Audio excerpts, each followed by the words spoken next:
Sejam todos muito bem-vindos a mais um Condomínio em Pauta. O assunto de hoje é regramento condominial em tempos de números recordes da pandemia. A maioria dos governantes, dos prefeitos, dos governadores não dizem nada sobre condomínios em seus decretos. Poucas cidades brasileiras são determinadas através dos seus governantes. Para discutir isso, temos dois síndicos especialistas, dois síndicos profissionais. O Rubens Oliveira. Rubens, muito bem-vindo ao programa novamente. Obrigado por mais uma oportunidade. Eu que agradeço. E o Alexandre Barbosa. Alexandre, muito bem-vindo ao programa. Obrigado pela oportunidade. Eu que agradeço. Rubens, vocês dois são de São Paulo, representam São Paulo, mas quem está nos assistindo, a grande maioria do Brasil, com exceções. A principal exceção que eu vi recentemente, Brasília, onde o governador determinou o fechamento de todas as áreas comuns num decreto. Fortaleza, com frequência, fala sobre condomínios. Uma outra, a gente conta nos dedos aqui, 3, 4, 5 casos. E temos milhares de cidades e diversos estados, dezenas de estados. E isso fica esquecido em seus decretos, em suas legislações.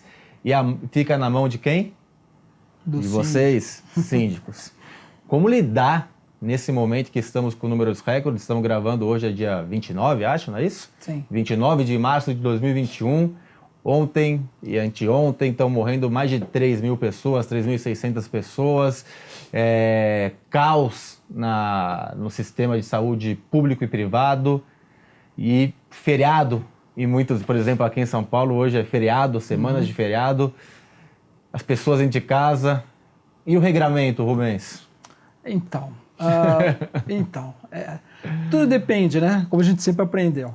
Na verdade, a gente está com uma dificuldade muito grande, porque, assim como você disse, nas leis que são protocoladas pelos governantes, prefeitos e governadores, não se fala sobre condomínio. A gente está tomando como base o decreto do ano passado, em que o condomínio tinha algumas áreas que são críticas. Segurança, limpeza. Você não consegue deixar um condomínio 10 dias sem limpeza, 10 dias sem segurança, né? 10 dias sem vigilância. Fica complicado isso. Então a gente tem que usar uma parte de bom senso e tentar consultar, logicamente, advogados e administradoras sobre o que fazer.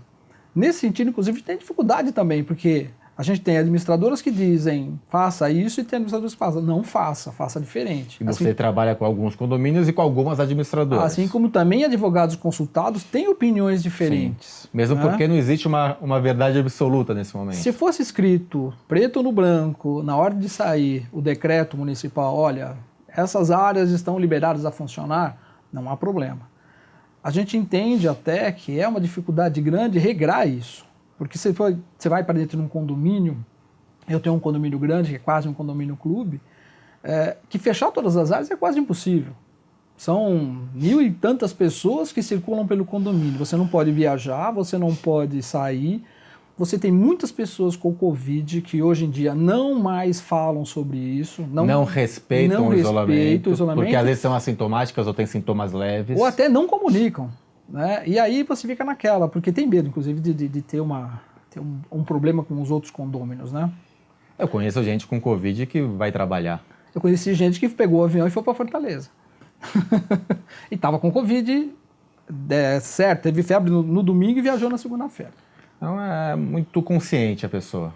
Então você vê que para nós que somos síndicos é muito difícil, porque a gente também enfrenta uma pressão interna. Vou puxar o Alexandre para a conversa. Não é que vocês enfrentam uma pressão, vocês têm dupla pressão, né? Você tem geralmente a linha daquele que quer tudo aberto porque eu preciso ter vida, porque eu preciso fazer esporte, o esporte aumenta a minha imunidade, aumenta me deixa são, meus filhos, e aí vai, que tem a sua razão. E você tem o outro que também tem a sua razão, que fecha tudo, ninguém anda, ninguém se mexe, ninguém vai, o máximo é até ali. São opostos que se conflitam e no meio o xerife, que é o síndico, tomando a decisão. Não tem que ser xerife, obviamente, é só uma analogia, uma brincadeira. Mas como lidar com isso? Olha, falando sobre a questão da legislação e citando meu pai, que já está lá no céu, a jurisprudência não está pacificada, né? Então não existe, na verdade, um consenso. Seu pai era advogado? Meu pai era advogado, né? E então aprendi muito com ele. A gente procura praticar no dia a dia essas questões de entendimento de lei. Então realmente a situação ela não é clara e a gente acaba tendo que analisar caso a caso, cada condomínio com a sua realidade para tentar se adequar. É um desafio a gente estar dentro da lei, né, constantemente, mas existe uma prerrogativa do síndico, né, dentro do Código Civil e das próprias convenções, da gente, junto com o conselho, obviamente, tomar decisões em prol da proteção da comunidade nos momentos que são críticos e nos momentos onde não se tem uma legislação clara, né? Então a gente procura analisar isso caso a caso em cada condomínio, mas é um desafio diário. Eu acho que o primeiro problema realmente é entender o que deve ser feito para cada condomínio. O segundo, como você falou, a questão de dar uma de xerife, é realmente puxar as pessoas pela consciência, né? Porque é muito difícil, já a vida de síndico já é um desafio constante, a gente está lidando com os humores, né, com os comportamentos. Numa situação dessa que está todo mundo numa panela de pressão, né, e a saúde mental das pessoas está no limite, então realmente é muito mais difícil. Então a gente precisa tentamos ser o tempo todo didáticos, ter uma comunicação clara e simples e apelar para cada pessoa para que siga as regras que estão estipuladas. Não é fácil. Falando de regras, a gente, fora do programa, estava conversando e a gente acho que chegou num consenso de cada caso é um caso, né? Cada condomínio, por exemplo, eu moro num condomínio de 26 unidades. É diferente de um condomínio que eu faço a gestão de 2.380 unidades. Não dá para você colocar no mesmo ovo nenhum que você falou aí, no mesmo cesto, que você falou que são, acho que, 300 unidades. Isso a gente já chegou aqui numa jurisprudência, que essa é individualizar. Consenso. Um consenso. Você pode dizer assim. Né? E o segundo ponto que eu queria ouvir a opinião individual de vocês, vou começar pelo Rubens. Rubens, a decisão desse regramento nesse momento. A gente está vivendo um novo momento, né? Como aqui, eu falei, aqui em São Paulo...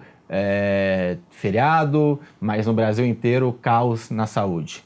Todos os números aumentando, acho que o único estado que está diminuindo é a Amazônia, porque já chegou no pico antes e começou a regredir. Mas o novo regramento ou o regramento para esse momento?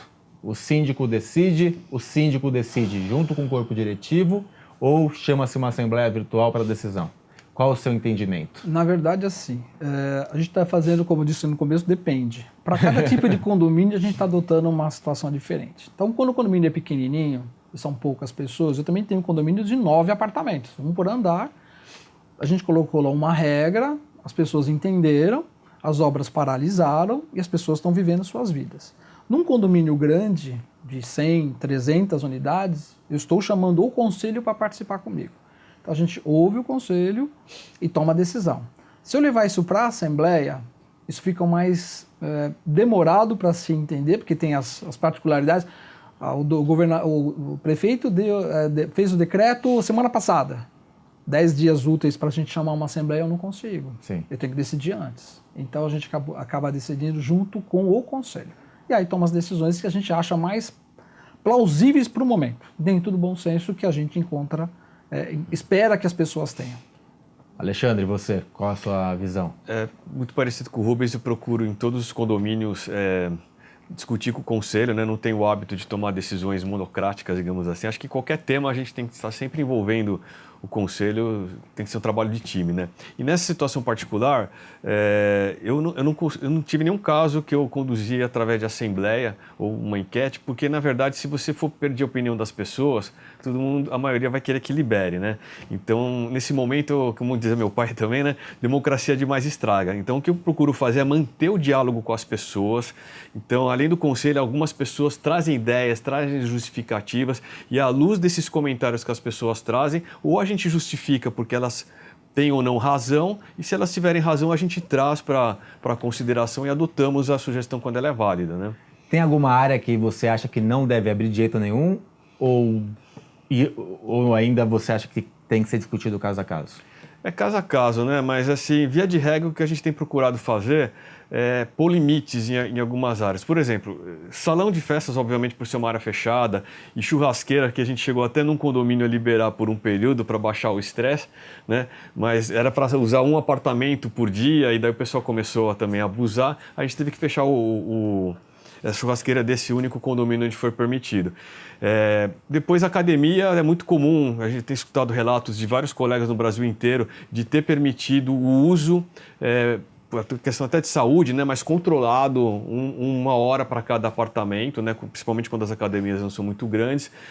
Piscina, às vezes, dependendo do limite, a gente consegue, numa área mais aberta, colocar um limite de 2, 3 apartamentos por hora. Mas, realmente, na maioria dos apartamentos, a gente tem mantido praticamente só academia e o parquinho das crianças, né, que a gente também tem procurado controlar também a ansiedade dos pais, para não deixar as crianças descerem tanto, por mais que elas estejam longe do grupo de risco, mas elas são vetores de transmissão também, né? Rubens, alguma área, na sua opinião, não deve ser aberta de jeito nenhum? Olha, ou você tem que analisar caso a caso? Eu estou analisando caso a caso, mas o que é latente para mim, evidentemente, os espaços fechados, as brinquedotecas estão fechadas, os salões gourmet, os salões de festa. A gente está abrindo parquinhos, Era aberto. né? E em alguns momentos a gente abre também a quadra, para as pessoas desestressarem um pouquinho. Agora a piscina eu fecho porque não tem jeito. Você abre para um apartamento, o cara convida o vizinho, aí desce todo mundo. Se você abrir para 3, as pessoas vão se juntar para tomar cerveja, porque é o normal, todo mundo faz isso nesse calor que está acontecendo. E as pessoas querem conversar, né? Quadra, acho que o regramento da quadra é importante, né? Porque eu vou até contar um caso, eu fui para a praia no condomínio do meu sogro, e tinha uma quadra, eu estava com meu filho e com minha filha, e deixei minha filha em casa, no apartamento, e desci com meu filho. E aí eu estava fechado, eu falei, pode usar a quadra? Qual é o regramento? Que não estava exposto o regramento. Ele falou, não, o regramento é 2 pessoas por vez. Aí eu joguei bola com meu filho, mas eu pensei, se eu tivesse com a minha filha, então eu não ia poder jogar bola, porque era 2 pessoas por vez. Então o regramento, às vezes, é sem sentido, né? Porque se eu tenho 3 filhos, por exemplo, eu não posso jogar bola com meus 3 filhos, que eu fico o dia inteiro dentro de casa. Então, eu acho que o regramento claro e explicado para os funcionários condominiais também é importante, então, né, a gente Rubens? teve dificuldade. Eu, inclusive, hoje de manhã tive um problema desse tipo. Tem um morador que faz exercícios com cones, com telas, para fazer condicionamento, né? Porque é gordinho, coisa e tal. E o segurança impediu dele entrar na quadra. Então, ele me ligou e falou, mas assim, a quadra é uma quadra poliesportiva. Eu não estou limitando ao número de pessoas, e sim à unidade. O problema é que, às vezes, as pessoas exageram. Como eu posso descer? Eu vou levar meu vizinho, meu pai, minha mãe, o cachorro. Então, você vê na quadra, está lotada de gente. Aí chega mais um, entra. Aí chega mais um, por que ali tem 10 e eu não posso entrar?